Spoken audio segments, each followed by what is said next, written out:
maravilha!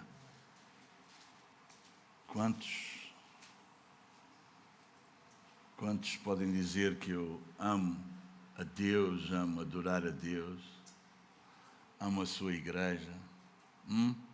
Tão bom estarmos reunidos, tão bom ouvir as vozes uns dos outros, a exaltar, a glorificar, a adorar este Deus incrível, santo, maravilhoso. Amém.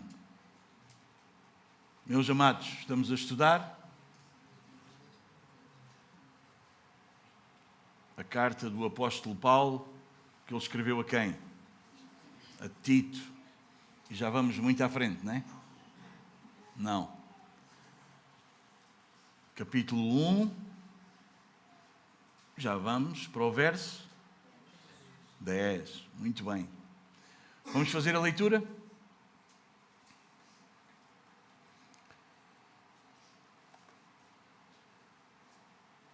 Diz-nos assim a palavra do Senhor. Porque existem muitos insubordinados, palradores frívolos e enganadores, especialmente os da circuncisão. É preciso fazê-los calar, porque andam pervertendo casas inteiras, ensinando o que não devem, por torpe ganância. Foi mesmo dentre eles um seu profeta que disse: cretenses, sempre mentirosos, feras terríveis, ventres preguiçosos. Tal testemunho é exato. Portanto, repreende-os severamente, para que sejam sadios na fé, e não se ocupem com fábulas judaicas, nem com mandamentos de homens desviados da verdade. Todas as coisas são puras para os puros. Todavia, para os impuros e descrentes, nada é puro, porque tanto a mente como a consciência deles estão corrompidas. No tocante a Deus, professam conhecê-lo, entretanto, o negam por suas obras. É por isso que são abomináveis, desobedientes e reprovados para toda a boa obra. Vamos só inclinar as nossas cabeças, fechar os nossos olhos e orarmos mais uma vez ao Senhor. Senhor nosso Deus, bendito és tu eternamente, Senhor. Obrigado por estares aqui. Obrigado por nos dares a tua palavra. Obrigado, Senhor, por sabermos que jamais estaremos sós. Agora que vamos, Senhor, estar diante da tua palavra, ajuda-nos a ouvirmos a tua voz. Senhor, queria pedir-te mais uma vez, humildemente, que me usasses nas tuas mãos, apesar das minhas limitações e fraquezas, a falar ao teu povo, Senhor. E ajuda a tua igreja a ouvir com ouvidos de ouvir, para que possamos, acima de tudo, glorificarmos o teu nome e guardarmos a verdadeira fé e a pureza. Livra-nos, Senhor, da falsidade, livra-nos do engano, livra-nos da mentira e conduz-nos na tua verdade. Nós oramos em Cristo Jesus e todos podemos dizer amém. Fiquemos sentados.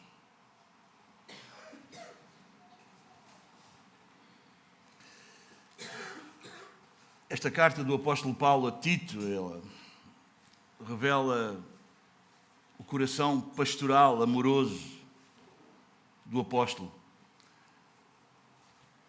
A sua missão era preservar a pureza doutrinária e a moral da igreja. Havia uma coisa que o apóstolo Paulo sabia bem, ele já tinha falado disso quando se encontrou com os presbíteros de Éfeso. Ele sabia muito bem que onde o evangelho é pregado, o erro tenta logo se infiltrar. Satanás sempre vai plantar o joio no meio do trigo.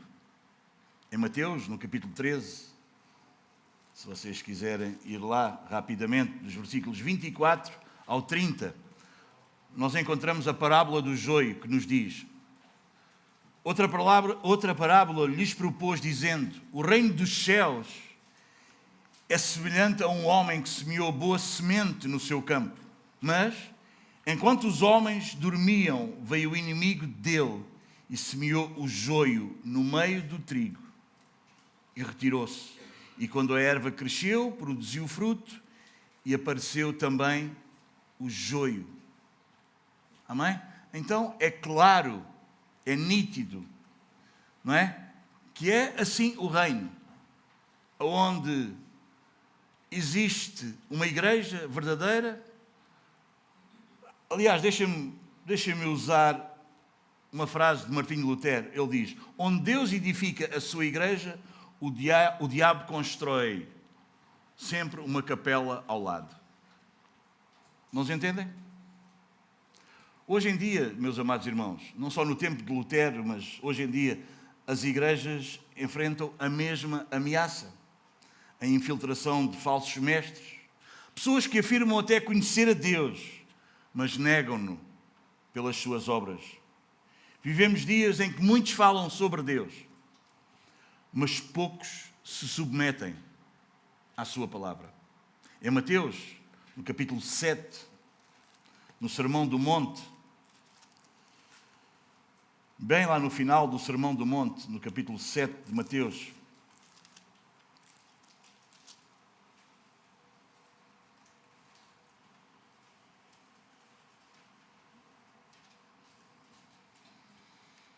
a partir do versículo 21, diz assim: nem todo o que me diz Senhor, Senhor, entrará no reino dos céus, mas aquele que faz a vontade de meu Pai que está nos céus.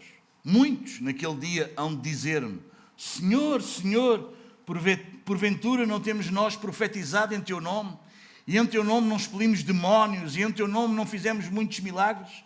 Então lhes direi explicitamente: nunca vos conheci. Apartai-vos de mim, os que praticais a iniquidade.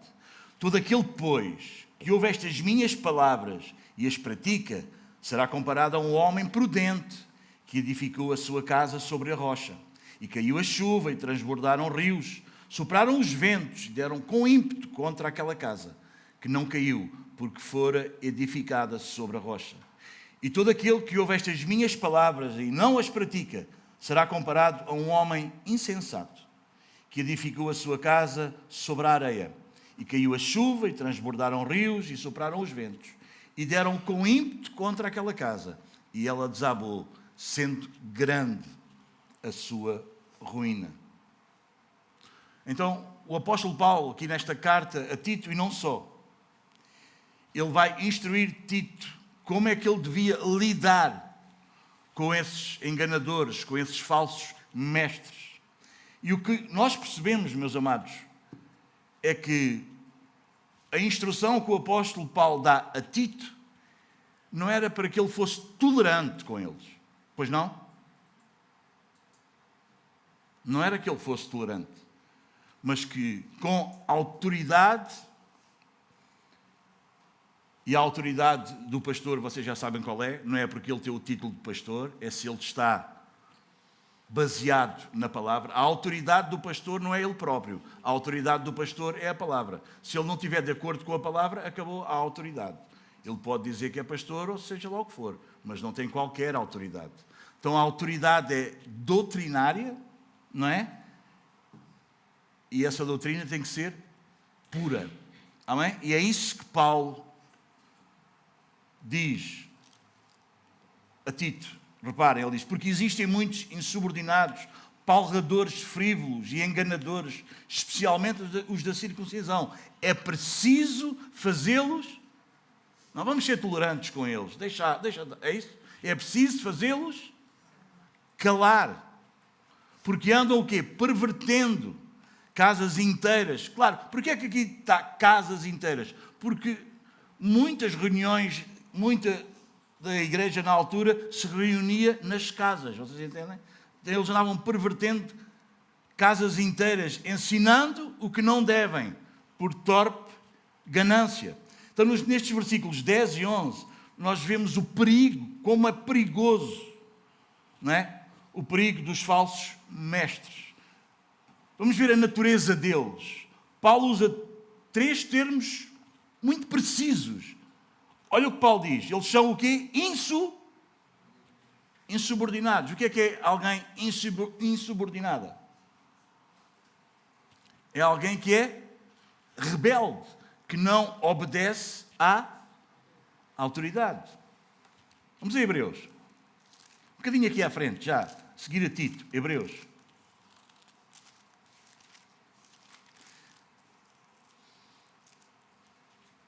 Capítulo 13, versículo 17. Quais são os deveres espirituais?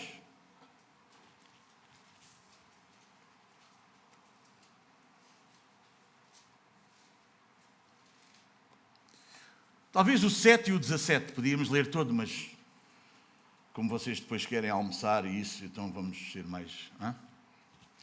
Lembrai-vos dos vossos guias, os quais vos pregaram a palavra de Deus. E considerando atentamente o fim da sua vida, imitai a fé que tiveram. Versículo 17. Obedecei aos vossos guias e sede o quê? Submissos para com eles, pois velam por vossa alma, como quem deve prestar contas, para que façam isto com alegria e não gemendo, porque isto não aproveita a vós outros. Então, qual deve ser a característica? Submissão. Qual é a característica de um falso mestre? Insubmisso. Insubordinado. Amém? Ele começa a levantar suspeitas, não é? Contra a liderança. Ele começa a dizer que não é bem assim. Ele começa a picar aqui, a picar ali, a arranjar o grupinho, a dizer que tem uma nova doutrina. Vocês entendem, meus amados irmãos? É extremamente perigoso. Eles são rebeldes, eles rejeitam todo o tipo de autoridade. Faladores vãos, quer dizer, pauladores frívolos. São pessoas que falam muito, eles têm uma grande eloquência, eles têm uma grande oratória. Deixem-me dar exemplo. Políticos, já viram como é? Eles têm uma grande oratória. A gente fica ali, até ficamos maravilhados a ouvi-los. Se nós não soubéssemos qual é o seu caráter e qual é o seu propósito e o seu objetivo, nós até íamos naquela conversa. Assim são estes falsos mestres. Eles são pauladores frívolos. Eles falam muito, falam bem, falam com eloquência, mas o que eles falam não vale nada. Não se entendem? Não vale nada. Zero. Vocês entendem? 1 Timóteo, o apóstolo Paulo já tinha recomendado Timóteo. Primeira carta do apóstolo Paulo a Timóteo, capítulo 1.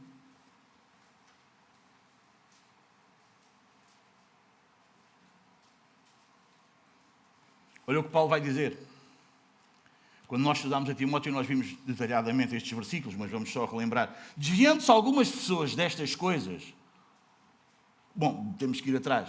Se calhar temos que ir a Gênesis para perceber. Não, é só um bocadinho atrás. Não é? Versículo 5. Ora, o intuito da presente admoestação visa ao amor, que procede de coração puro e de uma consciência boa e de uma fé sem hipócrisia.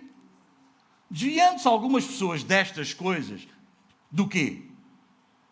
Do amor, de um coração puro, de uma boa consciência, de uma fé sem hipocrisia. O que é que acontece? Perderam-se em sua loquacidade frívola, no seu discurso eloquente, mas vazio, pretendendo passar por mestres da lei. Claro, irmãos, há falsos mestres, há aí pastores que aquilo... Eles parecem que eles entendem. Bom, vamos ler a Bíblia. Não compreendendo, não é? Eles não compreendem, todavia, nem o que dizem, nem os assuntos sobre os quais fazem ousadas asseverações. Ouvimos-los falar, eles pegam na Bíblia, mas eles vão falar o que a Bíblia não diz. Eles pegam nos versículos, é verdade. Eles citam os versículos, um texto aqui, um texto lá, um versículo não sei aonde, o outro não sei o que mais. Mas a Bíblia não quer dizer isso. Quando tu conheces o Deus das Escrituras, e quando tu conheces as Escrituras, tu vais ver que onde eles pegam e onde eles vão buscar, aquilo pode ser um discurso muito bonito, mas a Bíblia nunca quis dizer aquilo, Deus nunca disse aquilo que eles estão a querer dizer. Eles são pauladores frívolos, eles apresentam-se como mestres, não é? Alguns até andam com coisinhas na cabeça, apareceu aí um que anda a alugar garagens, que até parece, não é? Não, aquilo até é horrível, é uma vergonha para o Evangelho. Que Deus nos ajude, meus amados irmãos. Amém? Que Deus nos ajude. Que Deus nos ajude. São pessoas que falam muito, mas não dizem nada. São enganadores. É outro termo preciso. Vocês já viram a precisão de Paulo, como é que Paulo trata e diz que eles são insubordinados, são pauladores frívolos ou faladores vãos, são enganadores, aqueles que seduzem a mente das pessoas. Segunda carta de Pedro, no capítulo 2, versículos 1 a 3, o apóstolo Pedro também nos fala e nos adverte quanto a isso.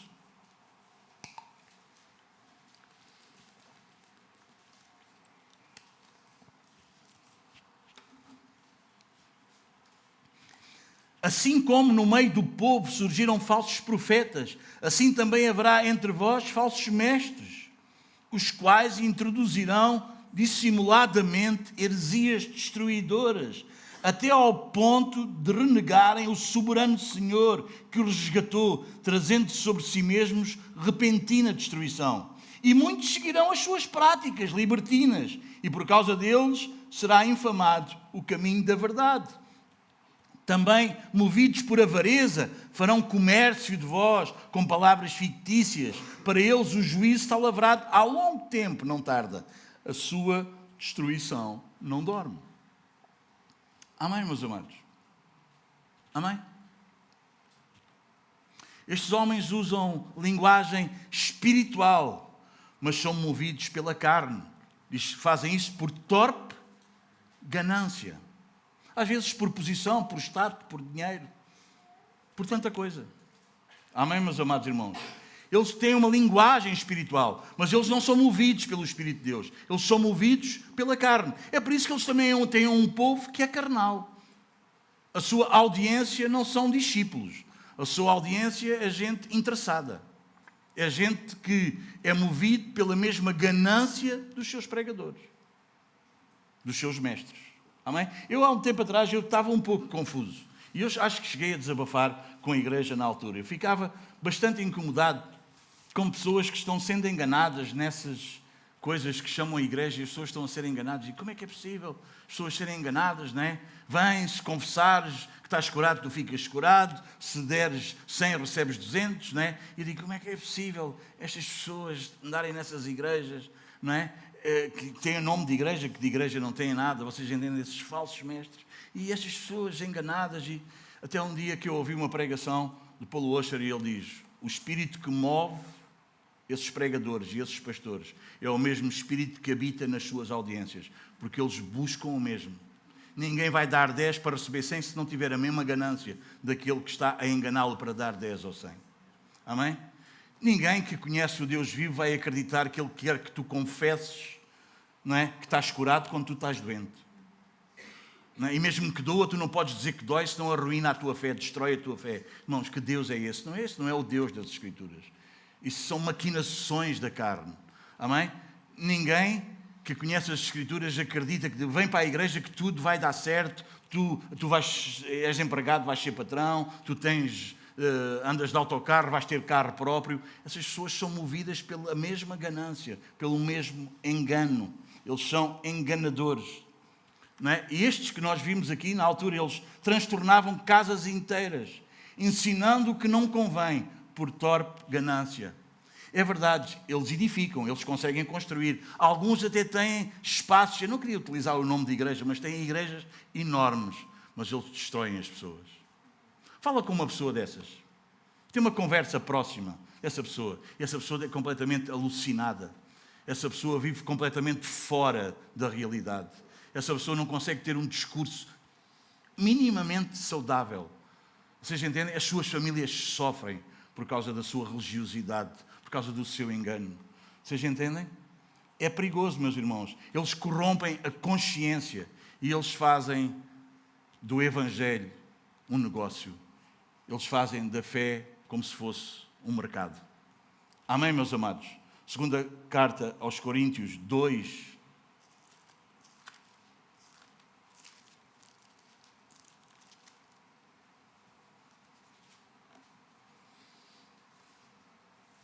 Versículo 17, quando Paulo escreve aos Coríntios, reparem o que ele vai dizer.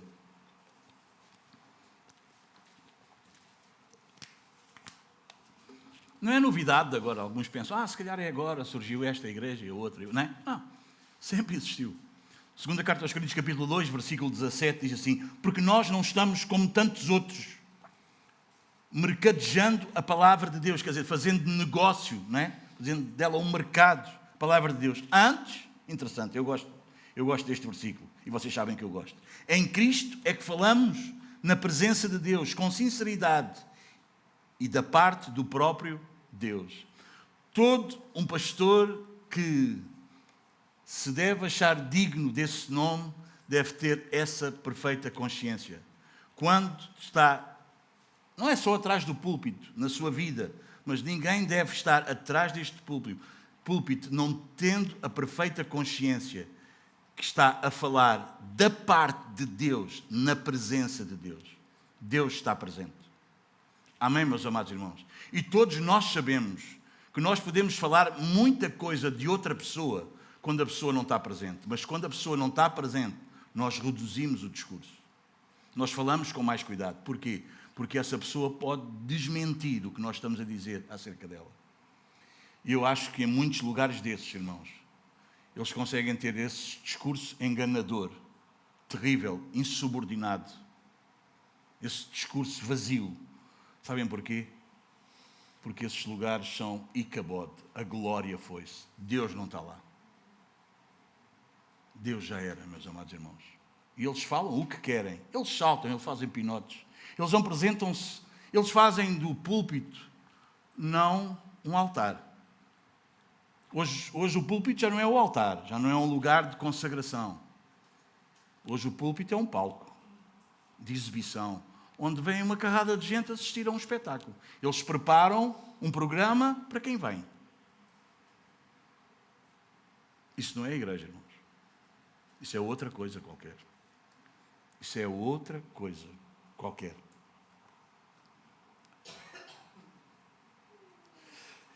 É isso. Hoje também há falsos mestres, pregadores que falam de amor. Deus é amor, Deus é amor, Deus é amor, Deus é amor, mas nunca falam nem de pecado, nem de arrependimento. Falam de graça, que Deus é cheio de graça, mas não falam da cruz. São esses faladores vãos que confortam o pecador sem nunca o confrontar. Jeremias já falava disso. Jeremias, capítulo 6.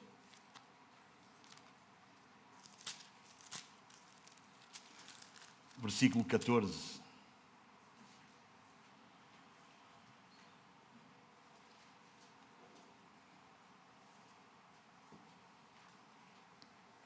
O que é que diz lá? Curam superficialmente a ferida do meu povo, dizendo: paz, paz, quando não há paz. Há um livro que eu recomendo que vocês o leiam. O título desse livro é A Paz do Diabo. E é a falsa paz. A falsa paz. Uma paz falsa. Uma paz que é dada às pessoas que só as engana. Não é a paz de Cristo. Não é a paz das Escrituras. É uma falsa paz. É uma falsa paz. Amém? É uma falsa paz. Eles confortam as pessoas, nunca as confrontam. Eles não se importam qual é a vida que tu vives. Se tu agradas a Deus ou não agradas a Deus. Se tu és um egoísta, um egocêntrico, alguém centrado em ti mesmo. Eles nunca confrontam isso. Eles nunca confrontam o pecado na tua vida. Eles só te confortam. E isso dá-te um senso, percebes? De paz, de tranquilidade. Uau, é isso. Isso é que eu preciso. Eles tratam a ferida do meu povo com superficialidade. Eles passam só ali por cima. Eles não vão a fundo. O que é que Paulo diz? Debate com eles? Não, Paulo diz, é preciso fazê-los calar. E como é que nós vamos fazê-los calar? Vamos lá, tapamos a boca a eles? Não, meus amados irmãos. Só há uma maneira de os fazer calar. Só há uma maneira de acabar com a mentira. Sabem qual é? Com a verdade. Com a verdade. Nós precisamos proclamar a verdade. Nós precisamos pregar o Evangelho. Nós precisamos anunciar as Escrituras. Lutero dizia, as Escrituras são como um leão. As Escrituras mostram a sua natureza. Vocês entendem? Sabem como é que é o leão? Solta um leão. Vais ver o que é que ele faz. Ele vai devorar tudo. Porque essa é a natureza do leão.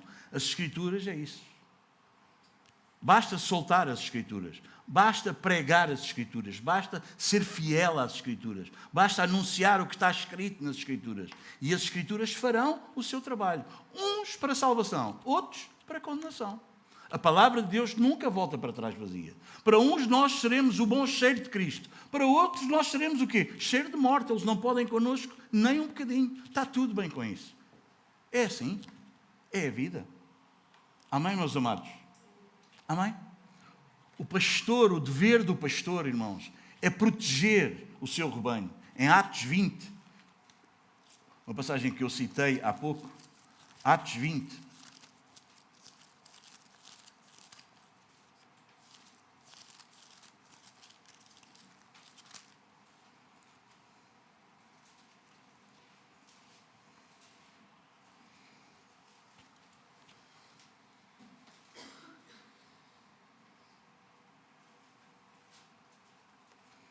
olha o que Paulo vai dizer.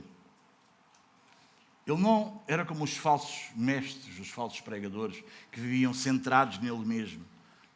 Vocês entendem? Na sua reputação, na sua qualidade de vida. Aliás, alguns até dizem que se tu não fores rico, não é? Falta-te a bênção de Deus, porque não é? Senão tu és rico. Isso é uma loucura, meus amados. Olha o que Paulo diz, Atos 20, versículo 24 em diante. Porém, em nada considero a vida preciosa para mim mesmo, contanto que complete a minha carreira e o ministério que recebi do Senhor Jesus para testemunhar o Evangelho da graça de Deus. Agora eu sei que todos vós, em cujo meio passei pregando o reino, não vereis mais o meu rosto. Portanto, eu vos protesto no dia de hoje que estou limpo do sangue de todos, porque jamais deixei de vos anunciar todo, não é parte da Escritura, é todo o desígnio de Deus. Paulo diz, eu estou livre do sangue de todos, porque eu anunciei-vos o Evangelho de Deus, da graça de Deus. Eu preguei-vos, eu ensinei-vos todo o desígnio de Deus, toda a Escritura. Se alguns se perdem, não é porque não ouviram, é porque é para perder. Estou livre do sangue de todos. Oh, meus amados irmãos, quem me dera a mim, quem dera a cada um de nós, que cada pessoa que se cruza connosco, que priva connosco, nós possamos dizer, se este se perdeu, não é por minha causa, porque eu preguei-lhe o Evangelho. E pregar o Evangelho não é dizer que a vida vai ficar melhor. Pregar o Evangelho é apresentar primeiro a lei. Vamos avançar. Algumas perguntas para refletirmos. Não quero que tu me respondas. Só quero que tu penses. Tu ouves pregadores que confortam ou que santificam?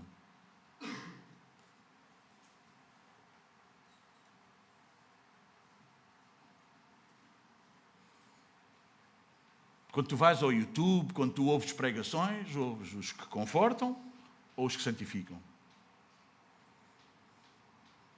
Deixa-me dar-vos uma dica. Os verdadeiros homens de Deus falam a verdade, mesmo que essa verdade doa. O apóstolo Paulo, quando trata com os irmãos da Galácia, os Gálatas, no capítulo 4,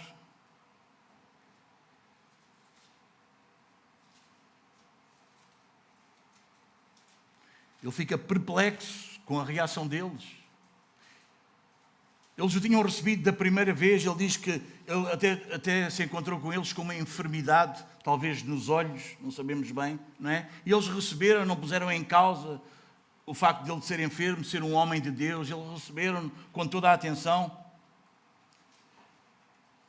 Versículo 13, deixem-me só resumir. E vós sabeis, 4:13, que vos preguei o Evangelho a primeira vez por causa de uma enfermidade física, e posto que a minha enfermidade na carne vos foi uma tentação, contudo, não me revelaste desprezo nem desgosto, antes me recebeste como um anjo de Deus, como o próprio Cristo Jesus, que é feito, pois, da vossa exultação. Pois vos dou testemunho de que, se possível fora, terias arrancado os próprios olhos para nos dar. Quer dizer, eles receberam maravilhosamente, mas depois eles mudaram. Olha o que Paulo vai dizer: tornei-me porventura vosso inimigo por vos dizer a verdade. Percebe? Paulo, como homem de Deus, ele não podia só dizer as coisas boas. Ele tinha que dizer a verdade. Ele tinha que confrontar o erro e o pecado na vida da igreja, na vida do povo. Vocês entendem? Mas há pessoas que só andam connosco se nós não as confrontarmos. Sabes disso, não sabes? Eu sei muito bem disso. Eu tenho tido com cada experiência dessas, como vocês sabem. Não é? E Paulo diz: por acaso, ó Gálatas, vocês são uns insensatos. Por acaso eu tornei-me vosso inimigo por vos dizer a verdade. Vocês sabem que há pessoas que não aguentam com a verdade. Vocês entendem? Nós só somos bons se não os confrontarmos. Eles fazem, eles erram, eles destroem, eles não sei o quê, não sei o que mais, e nós não dizemos nada. Somos os melhores. Nós confrontamos, às vezes, coisas simples, às vezes coisas, olha, fizeste isto, olha, não fizeste aquilo. Eles ficam com uma... Quer dizer, parece que nós é que só estamos a confrontá-los com a verdade. E parece que nós é que estamos errados. Quer dizer, nós é que devíamos ficar de cara trancada e eles é que ficam connosco. Em vez da reação de dizer, olha, é verdade, tens razão, não devia ter feito, desculpa, perdoa-me. Não, eles ficam com aquela cara trancada, eles ficam com aquela cara fechada. Como se eles... Porque eles não aguentam ouvir a verdade. Isso é sinal de um coração que não foi regenerado, que não foi transformado. O homem natural não gosta de ouvir a verdade. O homem natural não gosta de confronto. O homem natural gosta que lhe afaguem o ego. Ele é um artista, não é? Mas ele gosta que lhe afaguem o ego. Se ele é confrontado com a verdade, ele fica, uau. E Paulo vai dizer aos Gálatas, mas por acaso, eu tornei-me vosso inimigo por vos dizer a verdade. Quantos de nós conhecemos pessoas assim? Se nós não dissermos nada, se nós deixarmos andar, se nós fizermos que não vimos nada, uau, maravilha. Nós chamamos, não é? Alguns dizem, estou aqui sentado, parece um tribunal. Não, tu estás sentado no lugar para não enfrentares o tribunal. Que há uns anos atrás sentei, vocês entendem, convidei uma irmã para estarmos no escritório, não sozinho com a irmã, mas com outras pessoas, e nós confrontávamos-la com uma situação que ela tinha feito e que se passou. E ela diz-me, mas nós falámos com todo o amor, sabendo que todos nós podemos errar, e está aqui gente que estava lá nessa reunião e sabe como é que agi, como é que eu falei, e essa pessoa levanta, ergue-se e diz, parece que estou aqui num tribunal. E disse, não está a perceber nada. Nós só estamos a tentar resolver aqui hoje, para que lá mais tarde, à frente, não tenha que encarar o tribunal, que aí é que vai encarar o tribunal. Nós só estamos a tentar, com misericórdia e amor, resolver a situação aqui. Isto é um ato de misericórdia, não é um ato de juízo. Pode ser um ato de justiça, fazer o que é justo, mas não é de juízo, porque nós não somos juízes. Vocês entendem? Mas só porque a pessoa levou com a verdade, ela nunca imaginou, foi apanhada num enredo, numa mentira, num esquema, ela não aguentou. Sabe o que é que aconteceu? Por incrível que pareça, ela chamou-nos à liderança na altura para ter uma reunião connosco e diz, vocês pregam a verdade, tudo o que vocês ensinam é verdade, mas eu não aguento, eu vou embora.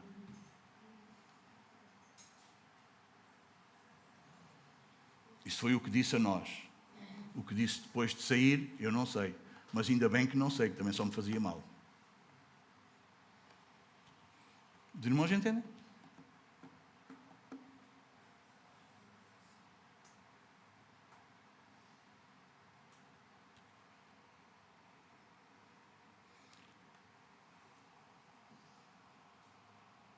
Eu vou-te dizer um ditado que tu vais apanhar e vais dizer, é isso. O teu verdadeiro amigo é qual? Aquele que dá palmadinhas nos ombros ou aquele que te diz alguma coisa quando tu estás errado? Qual é o teu verdadeiro amigo? Quem é que é teu amigo mesmo? Diz-me lá. Quem é o teu amigo? Quem é o teu amigo? Eu, na minha velha vida, os meus amigos eram aqueles que me davam palmadinhas nos ombros e aqueles que me serviam. Esses eram os meus amigos. Quando o Senhor transformou o meu coração, eu tive outros amigos. E eu percebi quais eram os meus amigos. E eu percebi que todos esses que eu achava que eram meus amigos, deixaram de estar. Mas graças a Deus ganhei novos amigos. E amigos de verdade. Amigos que não me deixam estar perdido e afagando o meu ego. Mas amigos que são capazes de me confrontar com a verdade. A oração de Jesus é: santifica-os na verdade. A tua palavra é a verdade. Conhecereis a verdade e a verdade vos libertará. Ninguém que anda na mentira é verdadeiramente livre. Embora o engano do pecado faça parecer que liberdade é tu andares na mentira, mas não. Liberdade é tu andares na verdade. Amém? Amém, meus amados? Muito bem, versículos 12 a 14.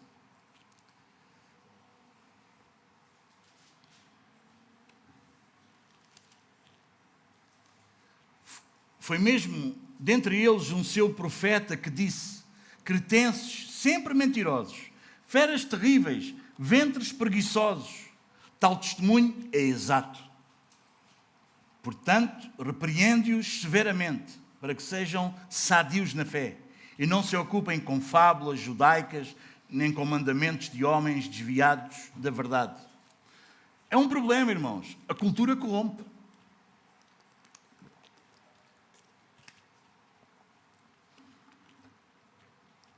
Há necessidade de repreensão. Irmãos, eu desconfio muito de uma igreja que se quer parecer com a cultura que o rodeia para ganhar pessoas. Eu desconfio muito dessa igreja.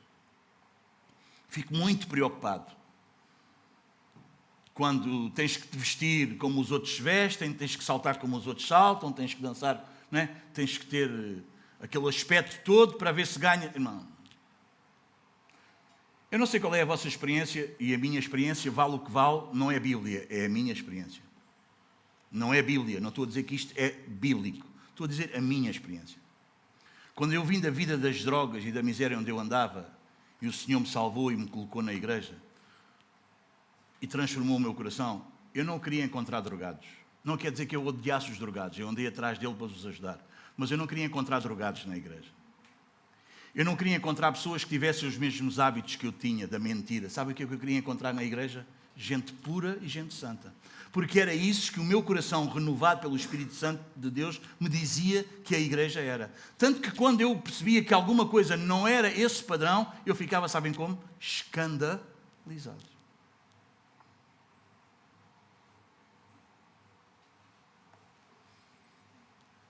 Depois de Deus mudar e transformar o meu coração, quando eu pensei numa mulher para casar, eu não pensei em nenhuma das mulheres que eu tinha tido antes. Eu pensei numa mulher santa, pura, fiel a Deus. E graças a Deus o Senhor me deu isso. Percebes? Não precisas ser parecido com o mundo para ganhar o mundo. Cuidado com a cultura. Cuidado com a cultura. Cuidado. É preciso repreendê-la. A influência cultural é terrível. Paulo vai citar um poeta, Epiménides. Epiménides, do século VI, antes de Cristo, mostrando que a igreja está inserida numa cultura decadente, as igrejas da ilha. E se a igreja não for vigilante, ela vai ser apanhada por essa cultura e vai começar a ser moldada por essa cultura. Os cretenses eram, como nós lemos, conhecidos por mentiras, por preguiça, por sensualidade. E nós vemos no versículo 13 que essas características estavam a contaminar quem? Os falsos mestres. Não há problema. Qual é o problema? Não é? Não tem problema. Não é? Uma mentirinha aqui, uma mentirinha ali, qual é o problema? É ou não é? É preciso, no trabalho, seres uma pessoa íntegra, seres o melhor trabalhador, seres o exemplo de todos os outros. Não é preciso. Não é? Gente preguiçosa. Péssimo testemunho, irmão, de alguém que diz que é filho de Deus, é ser preguiçoso. Isso é um péssimo testemunho. Deus que é Deus, que não precisava de trabalhar, trabalha até hoje.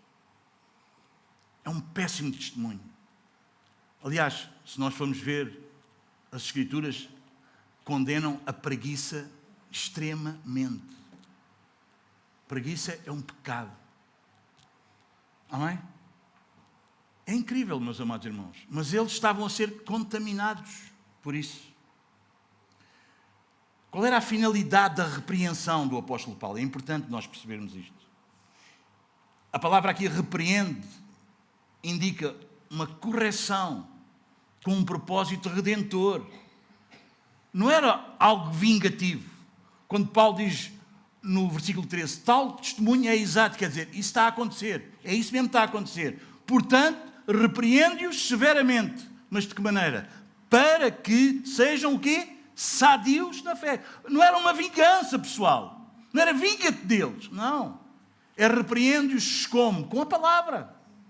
Repreende-os severamente, com firmeza. Mas de que maneira? Com a palavra. Qual é o propósito? O propósito é a redenção. O propósito é que eles sejam salvos. Para que eles sejam sadios na fé. Era um ato de amor, um coração, como eu vos dizia no início. O apóstolo Paulo não era só um grande teólogo, ele era um pastor cheio de amor pela igreja. E ele diz, repreende-os severamente.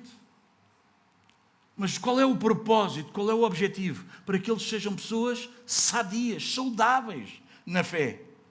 Na segunda carta, só aqui um bocadinho atrás, capítulo 4, versículo 2... Na segunda carta a Timóteo, olha o que Paulo vai dizer a Timóteo. Prega a... Estás lá? 4:2, o que é que diz? Prega a... Isso. Não pregues outras coisas. Prega a palavra. Insta. Quer seja oportuno, quer não. Corrige. Repreende. Exorta com toda a longanimidade e doutrina. Amém. O objetivo é restaurar a igreja à sã doutrina, ao ensino fiel das Escrituras. Esse era o objetivo de Paulo. Fazê-los calar, repreendê-los. Como? De que maneira? De que maneira, irmãos? Nós não precisamos de atacar os outros, nós só precisamos de anunciar a verdade. Amém, meus queridos? Amém? Fala a verdade. Prega a palavra, anuncia a palavra, viva a palavra e deixa que a palavra vai fazer o trabalho dela. Amém? Eu antes pensava que tinha que dar um jeito, tinha que convencer as pessoas, Não, meus amados irmãos. Não, meus amados irmãos. Não. Os nossos jeitos não convencem ninguém da justiça, nem do pecado, nem do juízo. Quem convence a pessoa é o Espírito Santo de Deus. E o Espírito Santo de Deus não trabalha com as minhas palavras. O Espírito Santo de Deus trabalha com a palavra de Deus. Então ensina a palavra. Insta, insiste. Mete lá. Coloca a palavra. Coloca a palavra. Quer seja oportuno, quer não. Que às vezes a nossa desculpa é o quê? Se calhar esta não é a melhor altura. Seja oportuno ou não. É palavra, palavra, palavra, palavra. Sejas conhecido como um homem, como uma mulher da palavra. Mas não só aquele que fala a palavra, mas aquele que vive a palavra. Amém? 1 Timóteo, um bocadinho atrás, capítulo 1.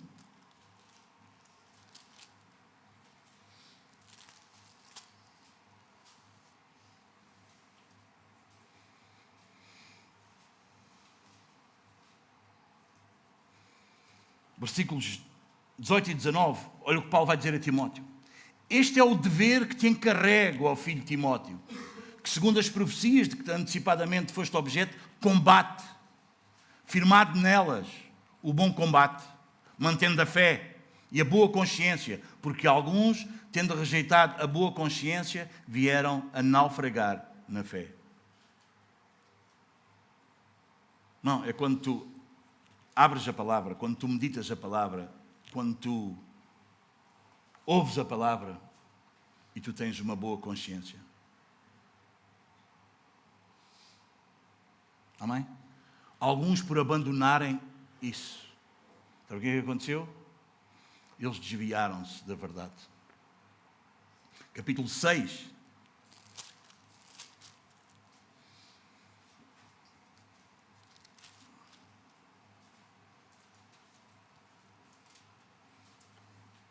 Quando Paulo aqui está a falar sobre os falsos mestres, a Timóteo ele diz, se alguém ensina outra, 6.3, capítulo 6, versículo 3 de 1 Timóteo, se alguém ensina outra doutrina e não concorda com as sãs palavras do nosso Senhor Jesus Cristo e com o ensino segundo a piedade, é enfatuado. Quer dizer, é só um vaidoso, é só um vazio, é só um enfeite, nada entende. Mas tem mania por questões e contendas de palavras, de que nascem o que daí? Inveja, provocação, difamações, suspeitas malignas.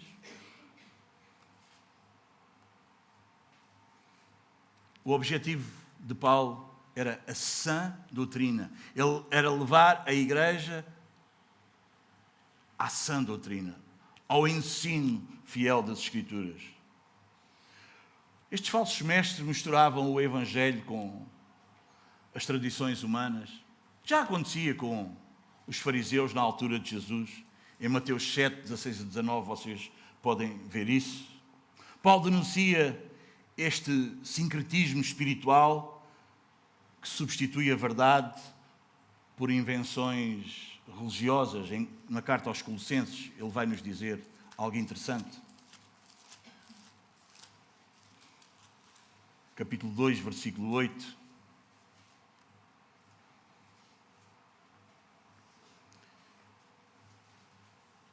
Paulo vai dizer que é preciso ter cuidado. Olha o que diz na Colossenses 2,8. Cuidado, que ninguém vos venha a enredar com a sua filosofia e vãs subtilezas, conforme a tradição dos homens, conforme os rudimentos do mundo, e não segundo Cristo. Não, irmãos? Irmãos, eu não sei se vocês têm essa percepção ou se percebem disso, mas às vezes, se vocês forem ouvir aí uma pregação, ou se vocês, às vezes no YouTube ou uma coisa qualquer, irmãos, aqui há tempos eu conheci uma pessoa que me convidou para ir a uma reunião de homens.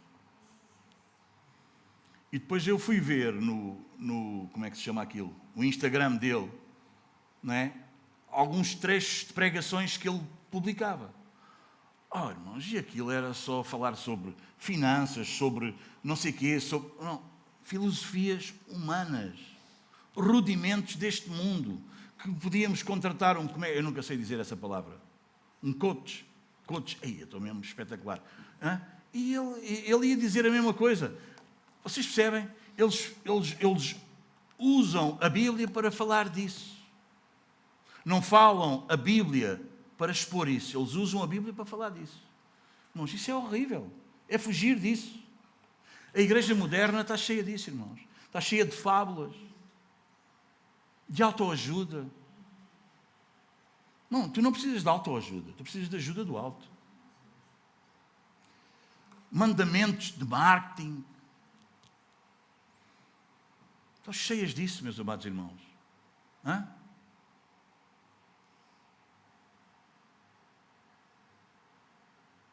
Uma igreja precisa ser cheia, não destas coisas, mas uma igreja precisa ser cheia da palavra de Deus. Porquê é que a repreensão precisa ser severa? Porquê, meus amados irmãos? Porque se a repreensão não for severa, a fé acaba por morrer quando o erro é tolerado. Parece incrível, não é? Parece o contrário, não é? Mas não, meus amados irmãos. Se tu toleras o erro, a fé morre. Domingos, a fé vai acabar por morrer. E essa igreja vai acabar por se apartar da verdade. E a fé foi. Depois começa a ter fanatismo, fezadas, não fé. 1 Coríntios, capítulo 5.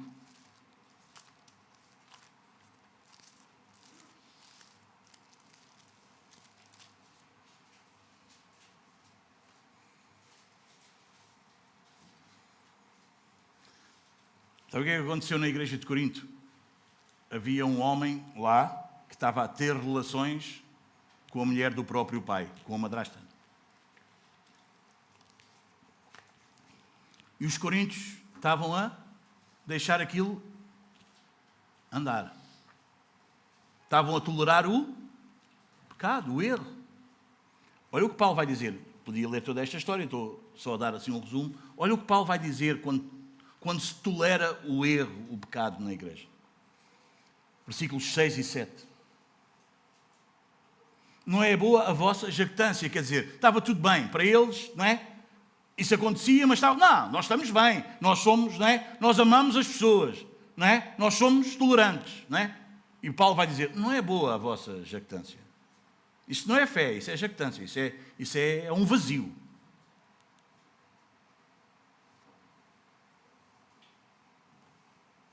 Não sabeis que um pouco de fermento leveda a massa toda? Uau! Perceberam o que eu vos disse antes, meus amados irmãos? A tolerância do erro vai fazer a fé morrer.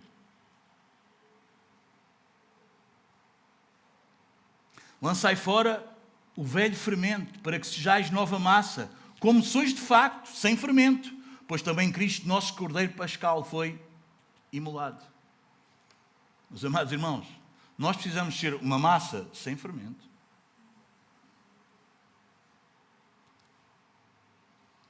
Um pastor fiel às Escrituras é um pastor que não tolera o erro, o pecado dentro da igreja. Não é, meus amados? Claro que quem chega vem com... Claro que sim, sem. Mas, amados irmãos, mas ao fim de um tempo de estar connosco, ao fim de um tempo de se reunir connosco, irmão, algo tem que acontecer. Algo tem que acontecer. Ainda hoje líamos no Salmo 1, não é? O perverso, o pecador, não permanece na congregação dos justos. Ele não aguenta a palavra. E vai, até que vai, porque ele não aguenta a palavra. Não é que nós mandemos embora, é que ele não aguenta a palavra. É todos os dias, todos os domingos, e ouve. Aquilo começa até que arrebenta. Mas o nosso objetivo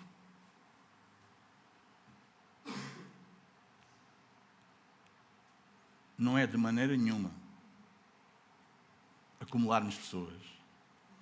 O nosso objetivo, e o objetivo de um pastor fiel, não é olhar para os números, é olhar para as pessoas que tem diante dele, e sejam 10 ou 10 mil, se essas pessoas estão cheias de Deus.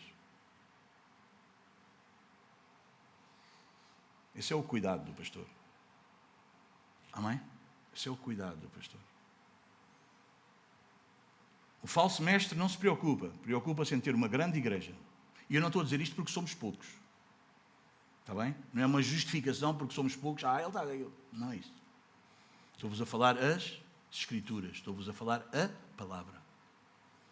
Mais vale ser um pastor fiel com 10 pessoas do que ser um falso mestre com 10 mil. Mais vale ser aplaudido pelo céu e dizer: és bem-vindo, servo bom e fiel. Sobre o pouco foste fiel, sobre o muito te colocarei. Do que chegar lá e dizer: então não fizemos nós em teu nome, olha para a minha igreja quantas pessoas tinham. Não profetizámos, não fizemos milagres.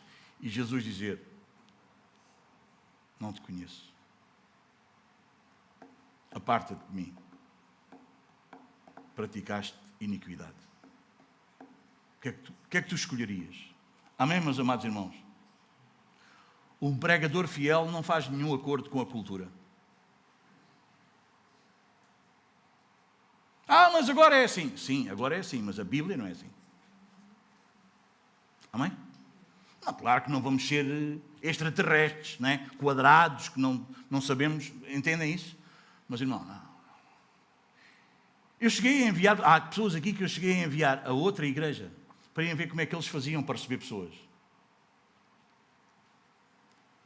Não é?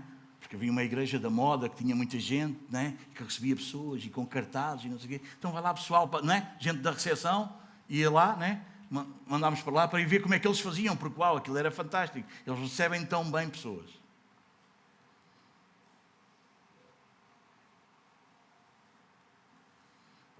Sim, nós devemos receber bem pessoas. Mas a igreja deve ser a porta do céu. É suposto que quem faz parte de uma igreja deve ser alguém que está plenamente convicto, que é membro de uma igreja, está plenamente convicto, não é? Pelas Escrituras, que as portas do céu também estão abertas para ele. O que é que serve ter as portas da igreja escancaradas para toda a gente, se as portas do céu estarão fechadas para a maioria? De que serve isso? De que serve ser aplaudido pelos homens, pela cultura? De que serve os governantes reconhecerem, darem terrenos, darem lugares? De que serve isso? Se as portas do céu ficam trancadas. De que serve, meus amados? De que serve? De que serve? Não é? Não basta falar o nome de Jesus. Não basta ter uma Bíblia. Não basta ter um ar todo espiritual, meus amados. Uma igreja verdadeira, deixa-me dizer-te como é que é uma igreja verdadeira. Uma igreja verdadeira é quando a palavra te fere, mas depois cura. Tu levas e... Ui! Esse é o Evangelho. Lê a carta aos Romanos e vê como é que Paulo expõe o Evangelho. Primeiro Paulo diz, são abomináveis, eles são gente depravada, percebes? Não há um justo nem um sequer. Mas depois ele vem com a boa notícia, mas Cristo veio. Evangelho é boas novas, mas Evangelho só é Evangelho. Evangelho só é boas novas, só é boas notícias, se tu receberes primeiro as más notícias. Se tu receberes primeiro que Deus está irado contigo, que tu és um pecador, que mereces o inferno. Mas Deus enviou o seu Filho unigênito. Amém, meus amados? Amém? Queres saber como é que é uma igreja verdadeira? É isso. É uma igreja que do púlpito, às vezes, tu ficas ferido com o que vem do púlpito. Ai! Já aconteceu contigo? Mas depois,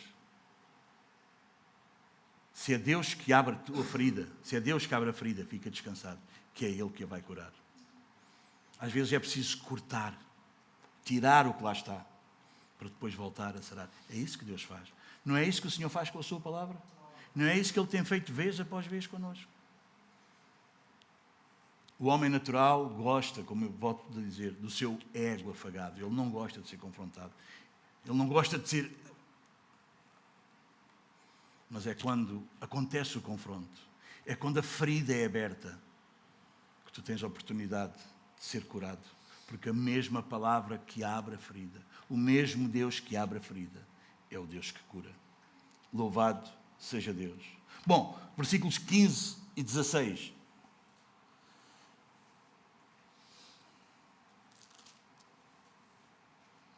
Todas as coisas são puras para os puros, todavia para os impuros e descrentes nada é puro. Porque tanto a mente como a consciência deles estão corrompidas. No tocante a Deus, professam conhecê-lo. Entretanto, o negam por suas obras. É por isso que são abomináveis, desobedientes e reprovados para toda a boa obra.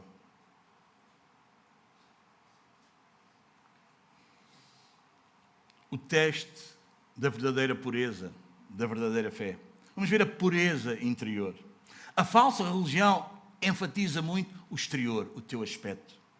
Regras, rituais, a aparência. Essa é a falsa religião. Mas Paulo diz que a pureza começa no coração.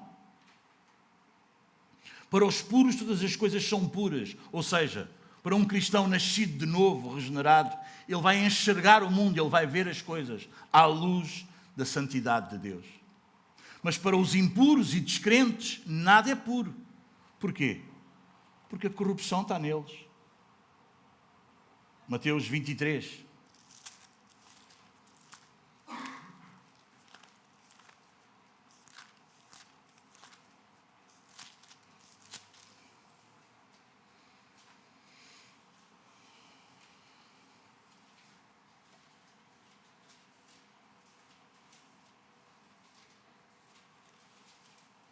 Olha o que Jesus vai dizer aqui nos ais do capítulo 23, nas várias advertências de Jesus. Há muitos ais aqui, começando no versículo 13. Depois tu vês isso em casa.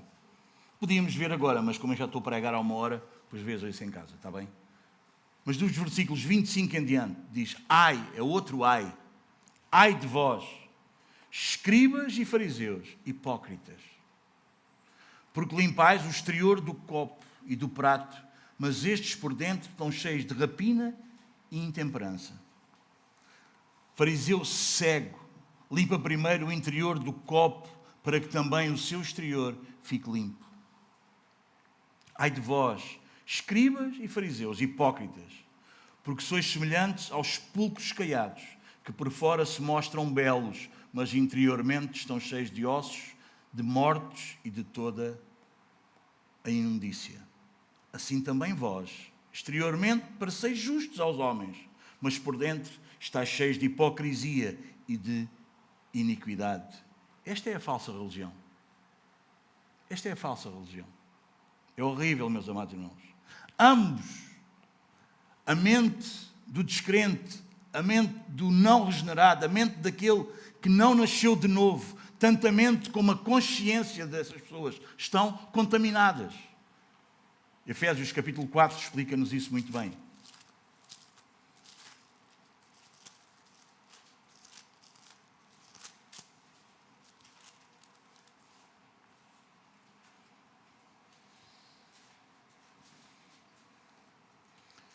Versículo 17 a 19.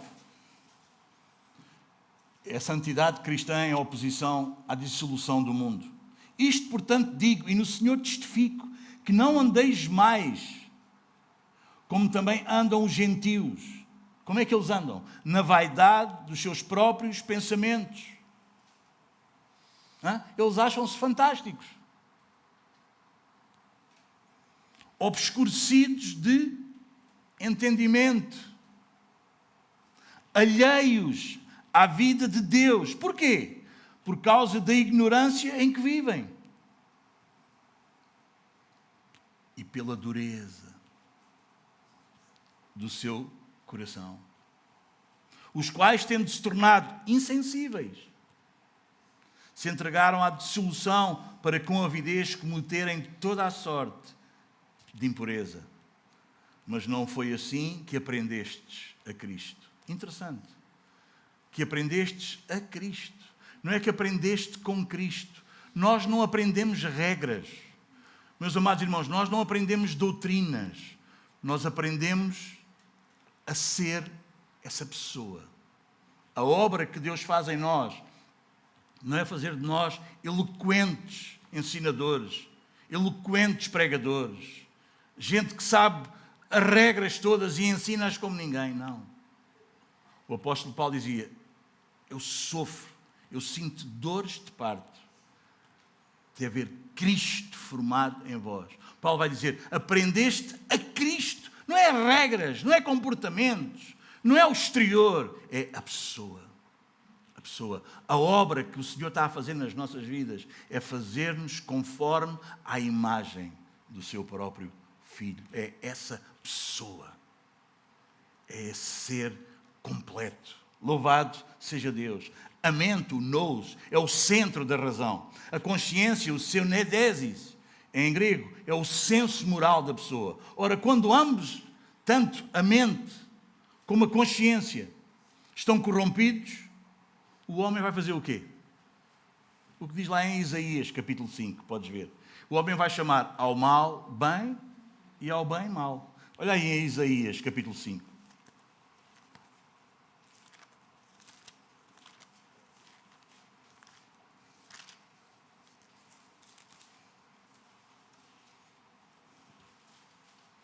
Versículo 20. Outro ai, não é?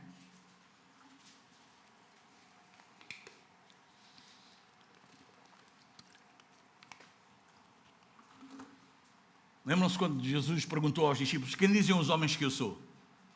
Há uns, não é? Jeremias, outros Isaías, outro, não é? Talvez um dos profetas. Vês aqui os ais de Jeremias, eram os ais de Jesus lá. Percebes? Olha aqui mais um ai de Jeremias, 5:20, Isaías, desculpem, 5:20. Ai dos que ao mal chamam bem e ao bem mal.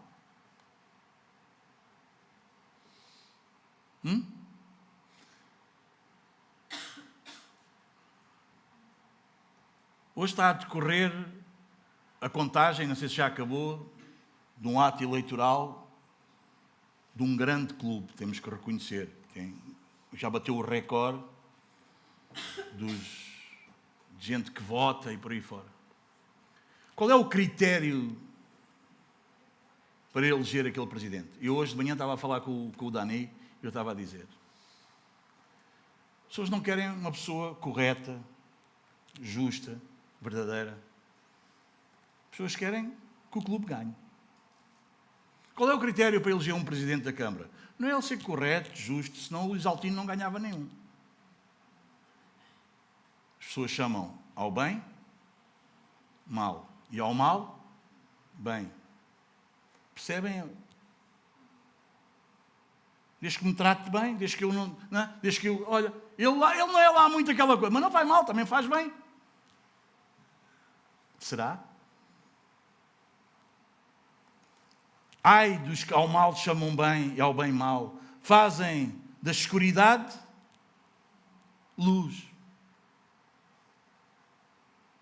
e da luz escuridade.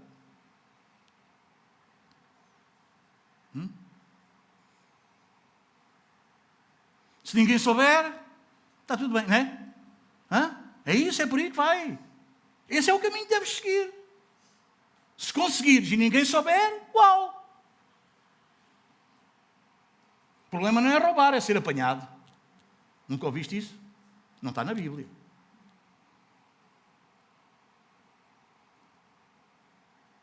Fazendo da escuridade, fazendo do escuro, das trevas, luz.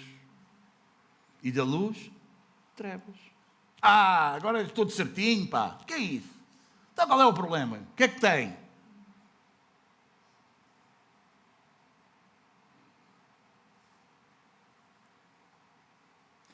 Eu já ouvi divórcios sobre muita coisa. Agora, eu tenho ouvido falar nestes últimos tempos sobre 2 divórcios, que o argumento que a mulher deu para deixar o marido foi: ele era muito boa pessoa.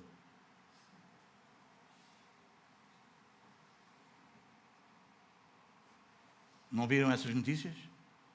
Viste, Rafa? Kaká, um grande jogador de futebol, que supostamente é pastor, não sei nada da vida dele, não estou a exaltar aqui o Kaká. Mas o argumento que a mulher dele deu para o divórcio é que ele era muito boa pessoa.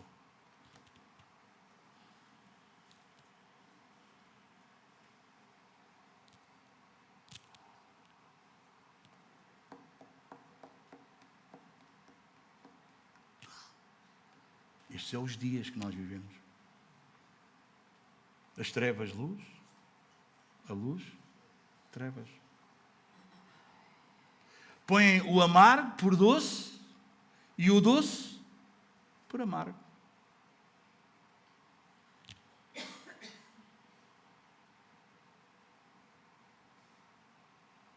É isso, meus amados. A hipocrisia da religião. Versículo 16.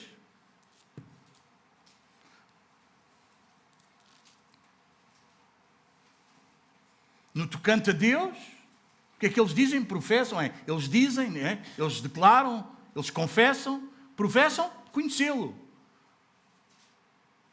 Conhecem a Deus melhor do que todos nós. Se tu ouvires um falso mestre, tu vais ouvi-lo e tu vais sentir-te ridículo. Uau! Quanto esta pessoa, aí a comunhão que ele tem com Deus, olha a revelação que ele tem. Tu sentes-te um ignorante. Porque uau, ele conta coisas fantásticas. Quanto a Deus professam conhecê-lo, como há ninguém. Uau! Vem a irmã que é profetiza não sei de onde. Vem o irmão que profeta. Vocês conhecem isso? Uau! Nós nunca seremos isso. Alguma vez. E que nível!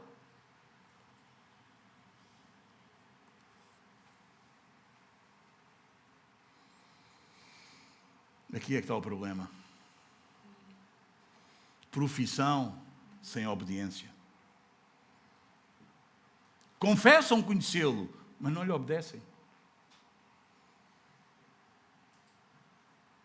Jesus disse isso, não disse? Muitos me dirão, Senhor, Senhor. Mas eles não fazem a vontade do meu Pai. Conhecem como ninguém, mas não fazem a vontade. Tiago também nos ajudou a dizer isso. Fé sem obras é morta. Pelo fruto os conhecereis. João 15 tem lá algo que nós não gostamos muito de ler, mas está lá. Todo o ramo que estando em mim não dá fruto, ele corta. Há um que poda, aquele que dá fruto, poda para que dê mais fruto ainda. Mas aquele que está no ambiente, não é? Sendo e não dá fruto, o que é que acontece?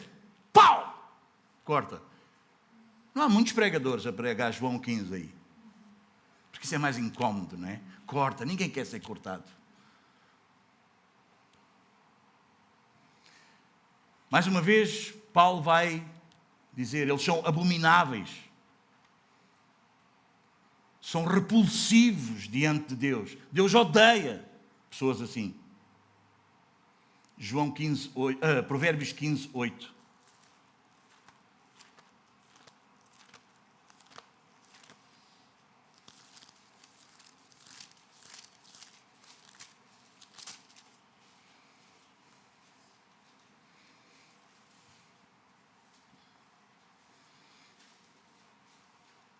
Que há uns dias atrás, não sei se foi um domingo, se foi uma terça, que ele estava a dizer que às vezes a nossa vida com Deus é muito mais revelada por coisas que nós não fazemos do que por coisas que fazemos. Porque muitas vezes fazemos coisas que não devíamos fazer e depois vamos fazer coisas que devíamos fazer para colmatar as que não devíamos ter feito. Olha o que Provérbios 15, 8 diz. O sacrifício dos perversos é abominável ao Senhor. O que é que serve andares em pecado e depois dares uma boa oferta?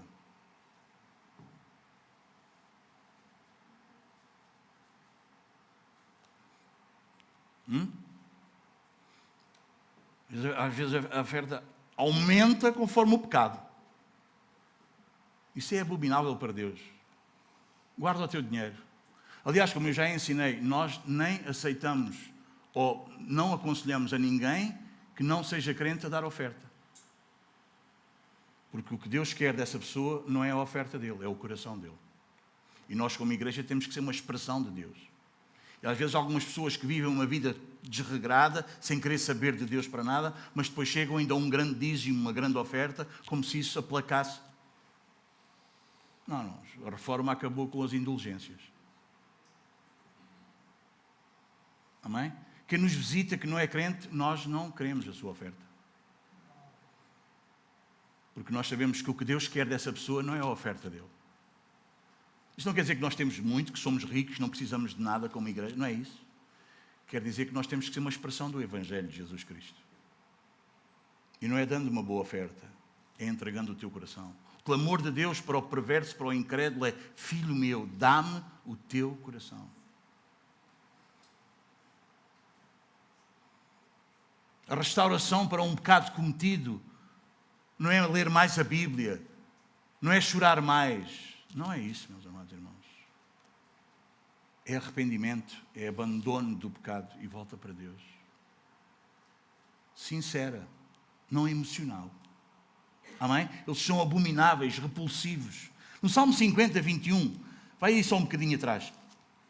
No Salmo 50.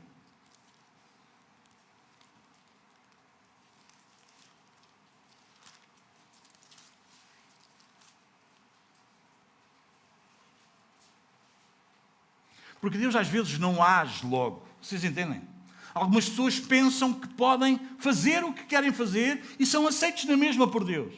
Não é? Mas olha o que o Salmo 50, versículo 21 diz. Tens feito estas coisas. E atrás está a falar do quê? Bom, temos que ler atrás sempre. É por isso que eu demoro um bocadinho mais tempo a pregar. Porque temos que entender. Mas ao ímpio, diz Deus, de que te serve repetires os meus preceitos e teres nos lábios a minha aliança, uma vez que aborreces a disciplina e rejeitas as minhas palavras? Se vês um ladrão, tu te comprases com ele. Soltas a boca para o mal, a tua língua trama enganos. Sentas-te para falar contra teu irmão, difamas o filho da tua mãe. Tens feito estas coisas e eu me calei. Pensavas que eu era teu igual? E porque Deus não age logo, as pessoas pensam que podem viver como querem, e Deus está nisso. Deus diz, porque eu me calei, tu pensas que eu sou como tu. Pensas? Estás enganado.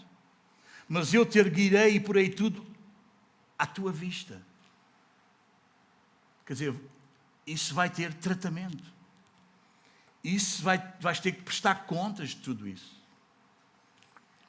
Mas já o ímpio, o perverso, o não pio, o não devoto a Deus, não é o pio, o piedoso, é o ímpio, o não devoto, o que não vive uma vida devota a Deus. Deus diz, de que te serve repetires os meus preceitos e teres nos lábios a minha aliança. Quer dizer, eles falam, eles repetem os preceitos. Quem vê, uau! Mas depois rouba e se eu pudesse fazia o mesmo. Bom, são abomináveis, desobedientes, recusam submeter-se, já tínhamos visto, reprovados para toda a boa obra. O que é que essas pessoas são? O que é que esses falsos mestres são? O que é que essa religião hipócrita faz? Faz essas pessoas inúteis espiritualmente. Amém, meus amados irmãos? Amém. Eles podem parecer muito eloquentes, falar muitas palavras espirituais, mas o que a Bíblia diz é que eles são inúteis espiritualmente. Na segunda carta a Timóteo, no capítulo 3, vamos lá.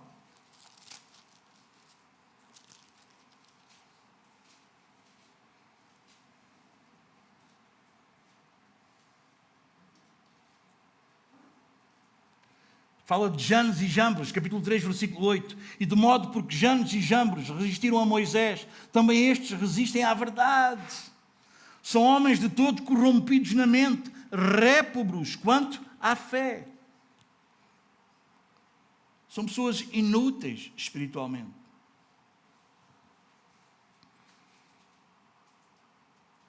Deixa-me dizer-te uma coisa. Com todo o amor cristão do meu coração. Não digas que tu amas a Deus se a tua vida é idêntica à do mundo. Não digas isso.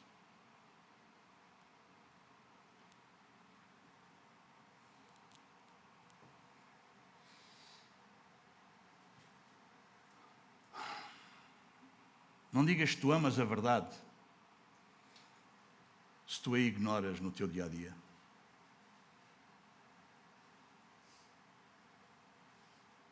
Não digas isso. Não faças isso. A fé verdadeira produz santidade, reverência, obediência. Hebreus 12, 14 diz, sem a santidade ninguém verá o Senhor. Na primeira carta de João,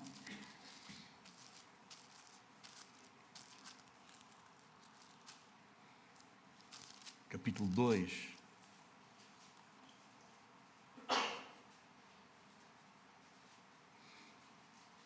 não digas que conheces a Deus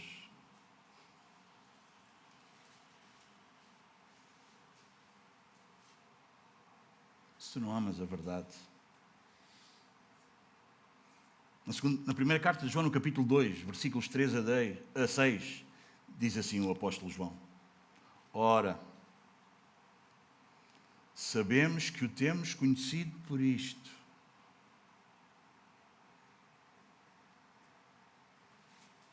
Estás a ler? Estás a ler? Você também conhece a Deus? Eu conheço a Deus. Conheces? Ora, sabemos que o temos conhecido por isto, se guardamos os seus mandamentos. Aquele que diz, eu o conheço, e não guarda os seus mandamentos, é mentiroso, e nele não está a verdade. Aquele, entretanto, que guarda a sua palavra, nele verdadeiramente tem sido aperfeiçoado o amor de Deus. Nisto sabemos que estamos nele. Amém, meus amados? Amém? Naquele em quem Deus opera. Percebe? Deus não pede licença, essa coisa. O Espírito Santo é cavalheiro, ele pede licença. Não, irmãos. A chamada é eficaz. Quando Deus intervém na vida de uma pessoa, Deus não pede licença. Deus diz, tu és meu. E começa uma obra na vida dele. A Reforma veio esclarecer isso. Os 5 pontos do calvinismo esclarecem isso muito bem. Amém, meus amados? Em Filipenses 2, 12 e 13 diz, porque é Deus que opera em vós, tanto crer como efetuar, ou realizar, segundo a sua boa vontade. A fé verdadeira, meus amados irmãos, a religião verdadeira, não é hipócrita, é reverente, é pura e é obediente. Amém? Um cristão que vive em pecado contínuo é tão falso como o pechisbeque. Sabes como é que é o pechisbeque? Sabes o que é o pechisbeque? Eu fui pesquisar e eu dizia pechisbeque e não aparecia nada, só aparecia coisas estrangeiras. Bem, devo estar a escrever mal, não é? Então fui procurar e é pechisbeque. Sabes o que é pechisbeque?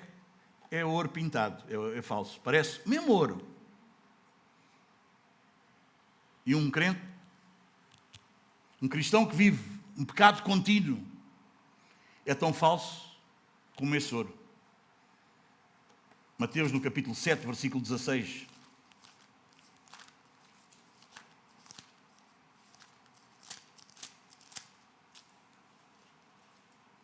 Pelos seus frutos os conhecereis. Colhem-se, porventura, uvas do espinheiro ou figos dos abrolhos? Amém?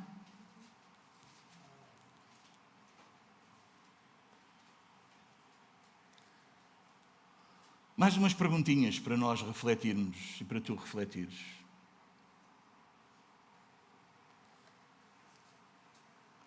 Examina bem o teu coração. A tua vida reflete o Cristo que tu professas conhecer?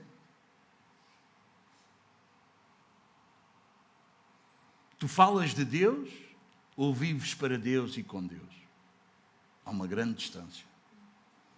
Falar de Deus ou viver para Deus e com Deus. Não é porque muito falas de Deus que quer dizer que tu és de Deus.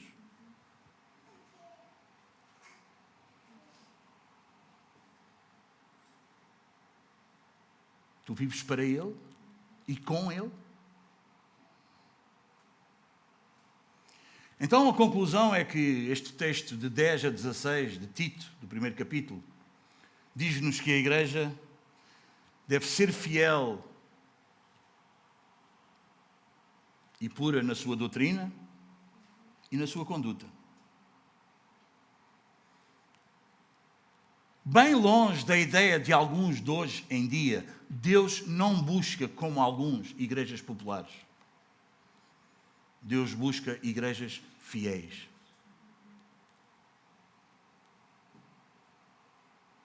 Santas. Corajosas. John MacArthur, um pastor que morreu já este ano, Ele diz, a pureza doutrinária é essencial para a saúde espiritual. Se tu queres ser saudável espiritualmente, tu precisas congregar numa igreja que é espiritualmente sadia na sua doutrina. Saudável. Paul Washer,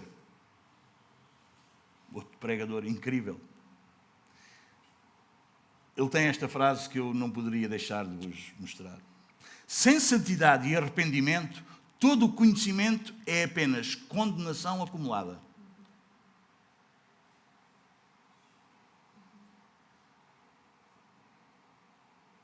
A verdade não precisa de defensores cobardes, precisa de homens santos. Percebes? Sabes que é o defensor cobarde? Encobre um bocadinho da verdade, só diz uma coisa para não ofender. A verdade não precisa de defensores cobardes. Precisam de homens santos e fiéis. 3 imperativos para nós hoje, nos nossos dias. Devemos julgar as doutrinas pela palavra de Deus. 1 de João, capítulo 4, versículo 1, diz, não criais em todo o espírito, porque muitos falsos se têm levantado no meio de vós. Confrontar o erro, o engano. A igreja precisa ser protegida com a verdade. E devemos viver, meus amados irmãos, com pureza. Devemos demonstrar o Evangelho com as nossas obras. Lembras-te do que é que Jesus disse lá no Sermão no Monte, no capítulo 5, versículo 16? Que os homens iriam glorificar a Deus pelas nossas boas obras. A nossa vida é importante. Afirmam que conhecem a Deus, mas negam-no com as suas obras. É o que o apóstolo Paulo dizia daqueles falsos mestres, daqueles falsos crentes lá nas igrejas na ilha de Creta. Meus queridos, que isto nunca seja dito a nosso respeito. Que o nosso viver e o nosso crer sejam um só testemunho, puro, fiel e santo.